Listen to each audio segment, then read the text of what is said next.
Hello everyone, मैं नीलकमल स्वागत करती हूं आप सबों का मेरे चैनल नीलकमल एडुटेनमेंट में।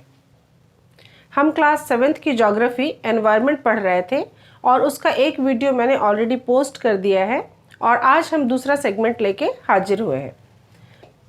तो एनवायरनमेंट एक्चुअली है क्या? जैसा कि मैंने पिछली वीडियो में बताया था कि जो कुछ भी हमारे सराउंडिंग में है वही एनवायरनमेंट है, पर उस एनवायरनमेंट को हम अपनी ज़रूरत के अनुसार से चेंज कर रहे हैं दिन ब दिन प्रतिदिन।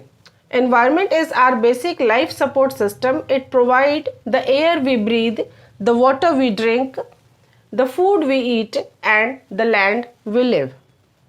यानी एनवायरनमेंट से हमें वो हवा मिलती है जो हम ब्रीद के रूप में इस्तेमाल करते हैं, पानी मिलता है जिसके बिना हमारा जीना संभव नहीं है, वो पानी पीने के इस्तेमाल आता है, और इसके अलावा लैंड इस्तेमाल करते हैं।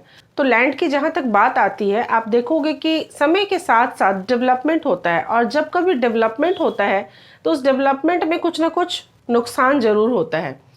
क्योंकि अब देखिए, लैंड को ही यदि ले लीजिए तो ग्रोइंग पॉपुलेशन की नीड को फुलफिल करने के लिए लैंड की आवश्यकता पड़ती है। दो पर्पस से पड़ती है, एक तो हैबिटेशन पर्पस से और दूसरा कल्टीवेशन के पर्पस से। तो जैसे जैसे जनसंख्या बढ़ती है उसकी जरूरत को पूरा करने के लिए लैंड की जरूरत पड़ती है। अब इन तीनों ही चीज को, जो भी नेचुरल चीजें हैं, उनको हम अपने जरूरत के अकॉर्डिंग बदल चुके हैं। फॉर एग्जाम्पल, जैसे ये देखिए कि the car fumes polluted the air. Car का जो फ्यूम्स है वो एयर को पॉल्यूट करता है, एयर जो कि नेचुरली अवेलेबल है उसको पॉल्यूट कर रहा है। ठीक उसी तरह देखिए, जैसे water is collected in a pot, एक तरफ तो वाटर पॉल्यूशन होता है और दूसरी तरफ वाटर जो एक पॉट में जैसे कलेक्ट करते हैं। Food is served in vessel and land is used to build factories.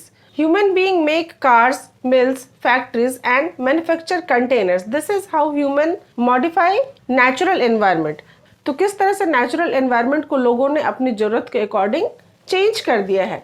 Car लोगों ने बनाया है, उसी तरह से आप देखेंगे कि जो फैक्ट्रीज है, मिल्स है, वो भी लोगों ने बनाई है। इसके बाद जो कंटेनर्स है वो भी लोगों ने ही बनाई है। तो लोग अपनी जरूरत के अनुसार प्रकृति प्रदत्त चीजों को चेंज करते रहे हैं।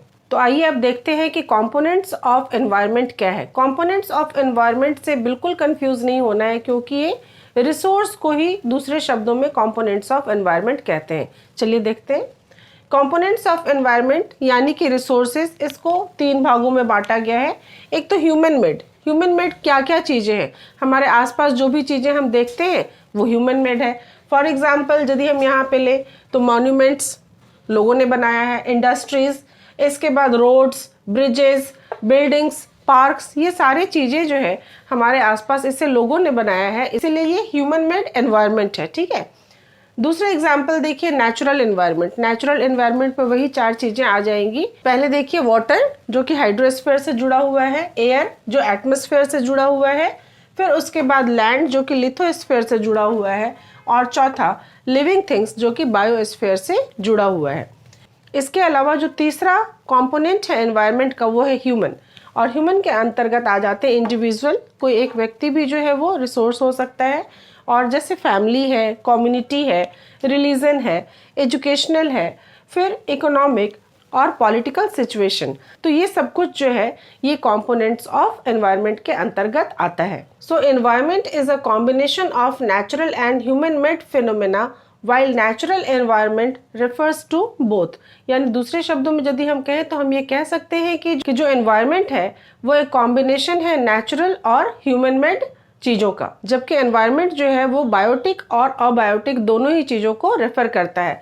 फॉर एग्जाम्पल, बायोटिक में है the world of living organism, जिसमें कि प्लांट्स और एनिमल्स आ जाते हैं, यानी कि डिफरेंट स्पीसीज ऑफ प्लांट्स और डिफरेंट स्पीसीज ऑफ एनिमल्स, यानी कि फ्लोरा और फौना।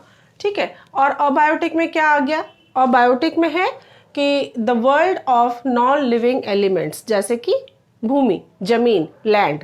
ठीक है। जबकि ह्यूमन एनवायरनमेंट जो है वो आपसी संबंधों को दर्शाती है, यानी लोगों के बीच जो आपसी संबंध है, जो उनके बीच की एक्टिविटीज़ है, जो उनके बीच का क्रिएशंस है, और जो उनके बीच का आपसी संबंध है, उस चीज़ को दर्शाता है ह्यूमन एनवायरनमेंट। तो मेरा ख्याल है आप समझ चुके होंगे कि कंपोनेंट्स ऑफ एनवायरनमेंट किसे कहते हैं।